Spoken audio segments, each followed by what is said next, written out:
You ever notice how every time a black man gets too powerful, too rich, too loud, he suddenly becomes the villain? You don't find that suspicious? You don't find that suspicious? You don't find that suspicious? Malcolm, Martin, Tupac, Nipsey, Diddy, and Dr. Umar just said what most been scared to even whisper. They're publicly lynching Diddy to warn Jay-Z and Kanye. See, this ain't about crimes or court dates. It's about control, psychological warfare. They don't hang you from trees no more. They hang you on timelines. So we're gonna break down exactly what Umar meant, the history behind this symbolic lynching, how the media became the new Noose, and why every black mogul out here is walking on invisible landmines. Grab your seat, cause this one gonna sting a little. Let's talk about how they teach by example. So here's what Dr. Umar said, and it's wild once you really think about it. They're publicly lynching Diddy to warn Jay-Z and Kanye. Bruh, that's not just clickbait.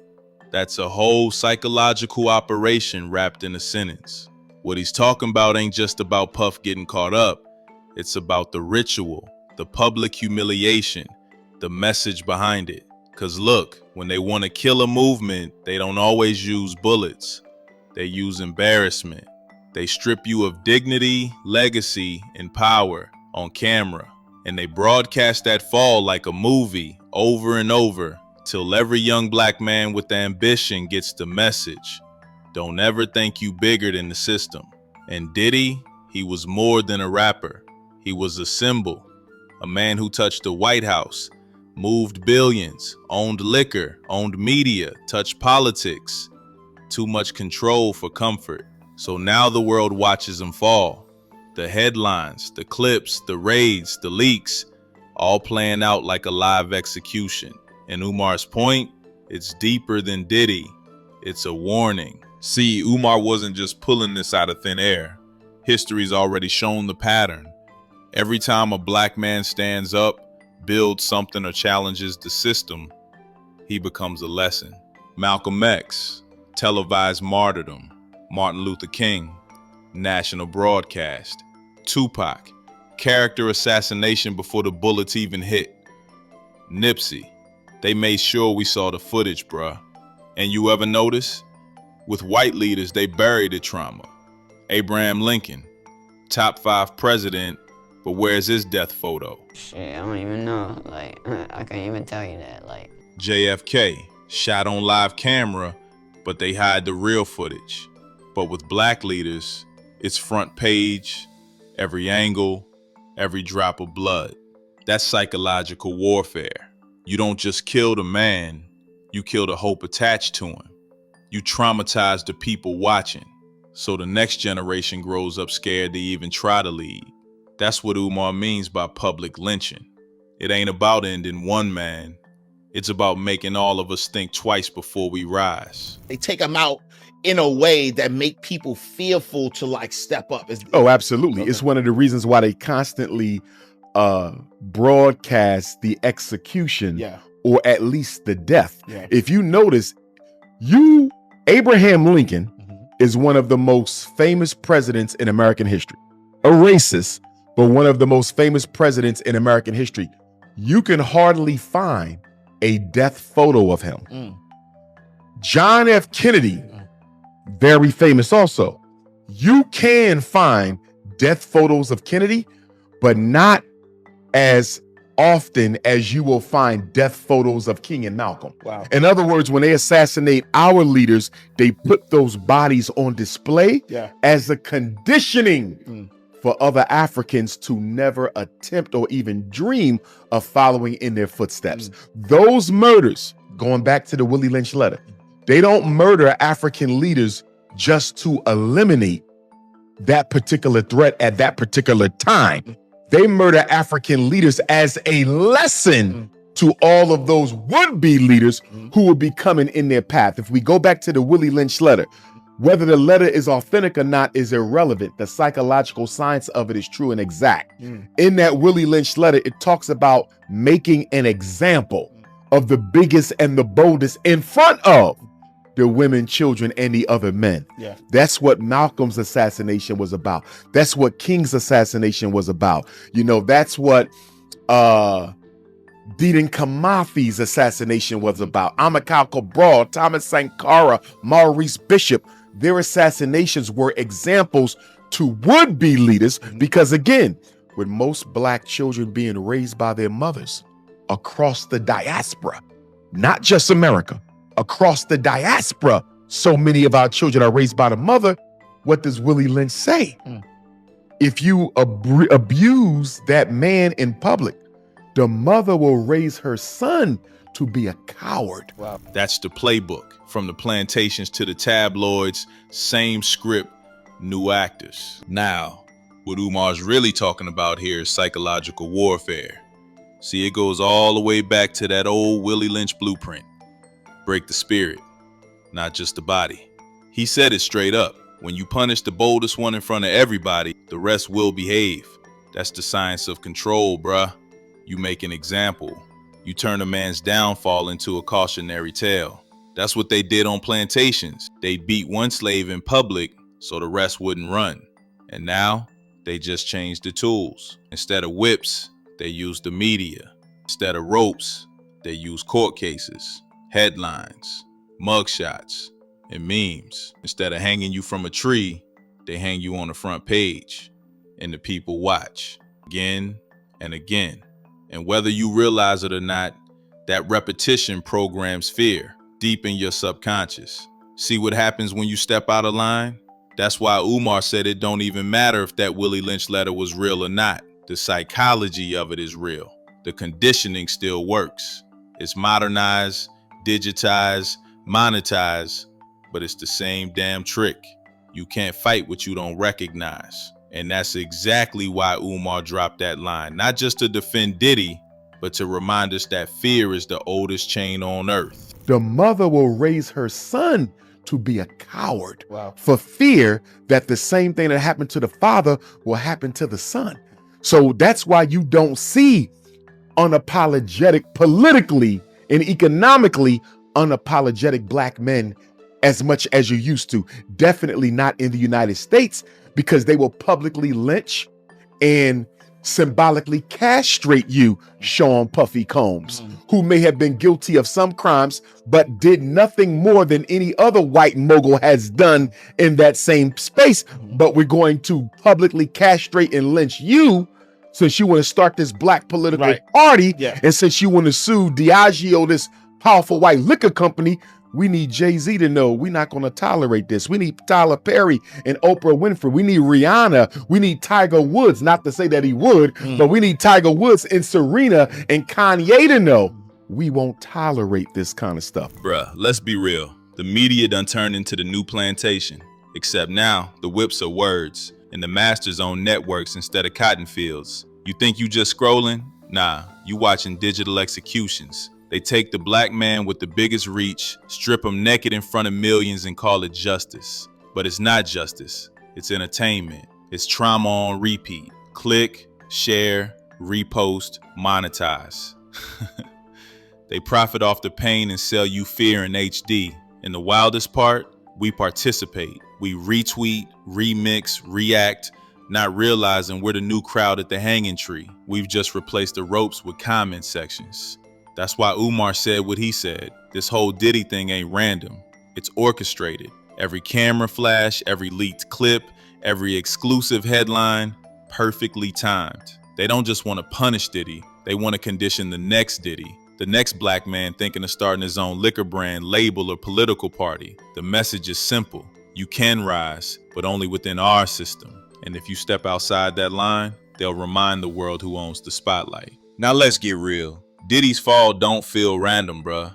It feels ritualistic. Like somebody hit the play button on a script we've seen before. Look how the dominoes fell. One leak, one clip, one ex coming forward, one raid. Then suddenly the whole world's tuned in to watch him burn. And yeah, I'm not saying the man's innocent. Nobody's defending Bad Boy Records hotel life, trust me. No, never. But when the fall feels too perfectly timed, you gotta ask who's really running the cameras. Umar called it a public lynching, and that's exactly what it looks like. They didn't want to just stop Diddy. They wanted to display him, turn his downfall into a Netflix documentary before it's even done. That's how you destroy legacy in real time. They'll take a man who built an empire from Harlem to Hollywood and make him the new warning sign for every future mogul with a dream. Cause you know what scares the system more than a rich black man? A rich black man who owns influence. And Diddy had both: culture, companies, connections, and control. That's a cocktail they don't let sit too long. So instead of a bullet, they use humiliation, raids, lawsuits, leaks. You can call it karma if you want, but bruh, this looks like strategy. Now here's where it really gets messy: the Diageo problem. Most folks don't even realize this might have been the real spark. Diddy wasn't just a rapper with a Ciroc bottle. He was an equal partner in one of the biggest liquor deals ever made with a black entrepreneur. And when he sued Diageo, a billion-dollar British liquor empire, he didn't just file paperwork. He challenged the structure of white corporate power. Umar called it plain. You sue a white liquor company, start talking about a black political party, and next thing you know, they coming for you. And look what happened. Suddenly, leaks, allegations, old footage resurfacing out of nowhere. You ever notice how timing works when a black man starts suing the wrong people? The world flips that open investigation switch real quick. Because it ain't about liquor, bruh. It's about leverage. Ciroc was never just vodka, it was visibility. Revolt TV wasn't just media, it was message control. And that's what scared him. Diddy wasn't asking for a seat at the table. He was building his own. So they flipped the script. From mogul to monster. From self-made to self-destructed. All while the headlines sold the downfall like it was justice served. But deep down, you can feel it. This wasn't just about accountability. It was about containment. Now let's talk about Hov. Jay-Z. The billionaire chess player who moves like every square on the board got cameras on it. You notice how quiet he's been through all this? No tweets, no statements, no interviews, just silence and strategy. And that ain't by accident. Jay knows how this game goes. One wrong sentence, one emotional reaction, and they'll make him the next headline. That's why Umar mentioned them by name. We need Jay-Z to know we won't tolerate this. Translation: stay in line or we'll turn your empire into a documentary too. See, Jay built a brand on beating the odds, from Mossy Projects to Madison Square Garden. But that same success turned into a cage. He's so powerful he can't even move freely no more. That's the scary part of making it inside the system. You become too valuable to fight it. Jay ain't stupid. He saw what happened to Ye, what's happening to Diddy. He's thinking, if they can cook them, they can fry me too. So he plays quiet, invests in art, NFL deals, reform movements, stays politically safe while still looking like he's making moves. It's not cowardice, bruh. It's survival. And that's the deeper message Umar hinting at. Even the kings in this game ain't free. They just got bigger chains made of equity. Now on the flip side, there's Ye. The loudest voice in the room. The man who said, I sold my soul to the devil, it came with a few toys. Umar said it plain. Kanye's been the most outspoken, but he always keeps a snow bunny on his arm. And that's the paradox right there. Kanye's like that dude who breaks out the Matrix, but still brags about the chains he escaped with. He talks truth about music industry control, media ownership, the Israeli influence, but the imagery he keeps showing tells a different story. You can't preach liberation and still flex the same validation you fighting against, because that's how the system wins. It don't silence you, it absorbs you. Now, out of all of them, Kanye has been the most outspoken, right? And I appreciate Kanye's unapologetically black tone. I'm not going to say African with him because I don't know if he identifies as African. So I'm going to say unapologetically black. And of course, I'm the father of both of those sayings, by the way. I created those. Unapologetically black, unapologetically African, even though everybody ran with it. Those are Dr. Umar's creations. But anyhow, even in Kanye's unapologetic assessment and expose of the Israeli control of black entertainment, he always manages to keep a snow bunny on his arm. And the reason Kanye keeps the snow bunny on his arm, because the snow bunny symbolizes to the white power structure that no matter what I say, or how much I challenge you, I still go home and sleep. And Umar's point wasn't to clown Ye, it was to show how deep the programming goes. Even the ones who see the truth still crave the same approval. That's what the snow bunny symbolizes. Compliance disguised as freedom. Kanye wants to be independent, but he still plays their game. Fashion shows, brand deals, social validation. That's why his message hits hard, but never lands clean. He's both the rebel and the evidence that rebellion costs everything. And Umar used them as a mirror to show that even our loudest voices still echo inside someone else's system. So yeah, Ye's free, but only as free as they allow him to look. See, this is the control game, bruh. You don't need chains when you got contracts. You don't need whips when you got publicists. Every black icon that reaches a certain level, they get a visit. Not literally knock on the door type, but the message gets sent. Stay in line. Don't wake the people. Don't talk too loud. That's why Umar listed the names. Jay-Z, Oprah, Tyler, Serena, Rihanna, Tiger Woods, even Ye. These are global faces, but global under supervision. They let you build a brand, yeah, but that brand gotta fit the system's aesthetic, not challenge it. Try stepping outside, they pull the plug. Freeze endorsements, cancel tours, make you radioactive overnight. That's why so many of our heroes age into silence. They learn. Speaking truth costs too much. And the system? Oh, it's slick. It'll make you believe you're free. It'll hand you awards, call you visionary, put you on magazines, then remind you whose building you're standing in. This is why Diddy's fall hit so hard. It was a public reminder to everybody else in that circle. They don't just punish individuals, they calibrate obedience. That's the hidden contract of fame. You can win big, but only if you never question who writes the rules. Now let's talk about the part most folks scared to even mention, the new form of castration. Umar ain't lying when he says they don't hang you no more, they humiliate you. They strip your image, your reputation, your masculinity in front of the whole world. That's the 21st century rope. They don't need a lynching tree, they got X. They don't need a mob, they got comment sections. Every clip, every headline, every meme, that's a public beating in digital form. And we eat it up like popcorn. That's why Umar said they symbolically castrate these men. Because when you destroy a man's image, you neuter his influence. Look how they do it. First they hypersexualize you, then demonize you, then moralize your fall. It's choreography. Back in the day, they drag a man through the streets to make an example. Now they drag him across algorithms. You've seen it. Mugshot thumbnails, think pieces, late night jokes, all synchronized humiliation.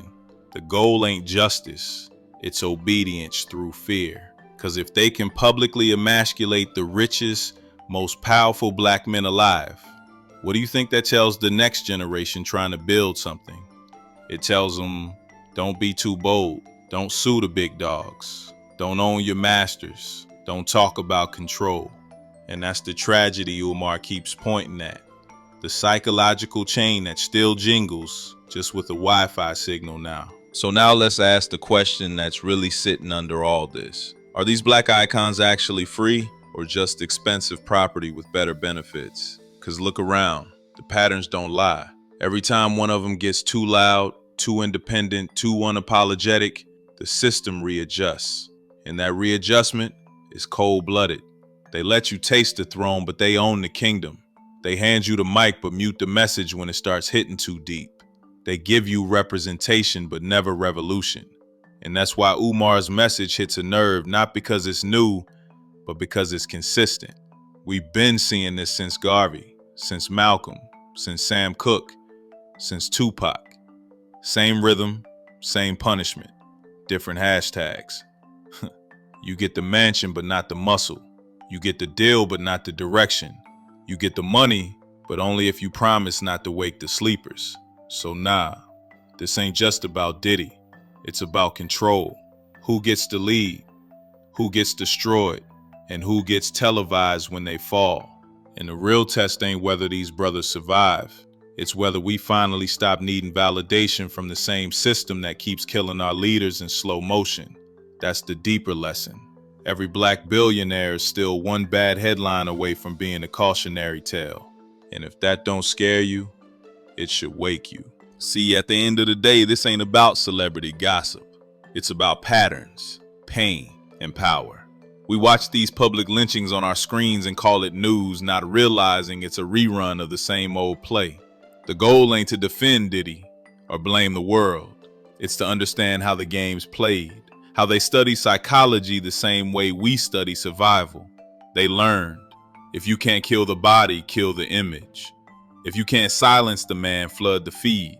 If you can't stop the movement, distract the people who are supposed to follow it. And it works, bruh.